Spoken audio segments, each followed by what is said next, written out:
এই কলির যুগে মানুষের সবচেয়ে বড় পাপ কি জানেন?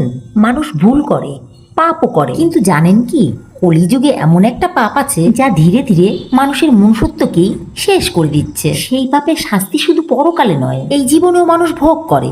একদিন এক শিষ্য তার গুরুকে জিজ্ঞেস করলো, গুরুদেব, এই কলির যুগে মানুষের সবচেয়ে বড় পাপ কি?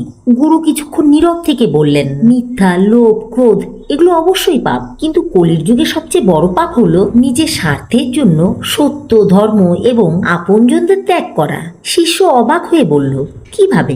গুরু বললেন, যে সন্তান বাবা মায়ের ভালোবাসা ভুলে যায়, যে বন্ধু স্বার্থের জন্য বন্ধুকে প্রতারণা করে, যে মানুষ অর্থের জন্য সত্যকে বিক্রি করে দেয়, সে শুধু অন্যায় করে না, নিজের আত্মাকেও আঘাত করে। আজ চারিদিকে তাকিয়ে দেখুন, মানুষের কাছে সময় আছে মোবাইলের জন্য, কিন্তু সময় নেই বাবা মায়ের সঙ্গে কয়েক মিনিট কথা বলার জন্য। মানুষের কাছে অর্থ উপার্জনের হাজারো পরিকল্পনা আছে, কিন্তু নেই অসহায় কাউকে সাহায্য করার ইচ্ছা। সম্পর্ক আছে কিন্তু ভালোবাসা নেই, কথা আছে কিন্তু বিশ্বাস নেই। শাস্ত্রে বলা হয়েছে, যখন মানুষ নিজের লাভের জন্য অন্যের কষ্টকে উপেক্ষা করবে, তখন কলিযুগের অন্ধকার আরো গভীর হবে। কিন্তু ভগবান একটি আশার কথাও বলেছেন, যে মানুষ সত্যকে আঁকড়ে ধরে, বাবা মায়ের সম্মান করে, অন্যের দুঃখ বুঝতে শেখে এবং ধর্মের পথে থাকার চেষ্টা করে, সে কলির যুগের মধ্যেও আলোর পথ খুঁজে পায়। কলির যুগে সবচেয়ে বড় পাপ শুধু মিথ্যা বলা নয়, নিজের মানবতা হারিয়ে ফেলা। কারণ যেদিন মানুষ মানুষের প্রতি ভালোবাসা হারায়, সেই দিন থেকেই তার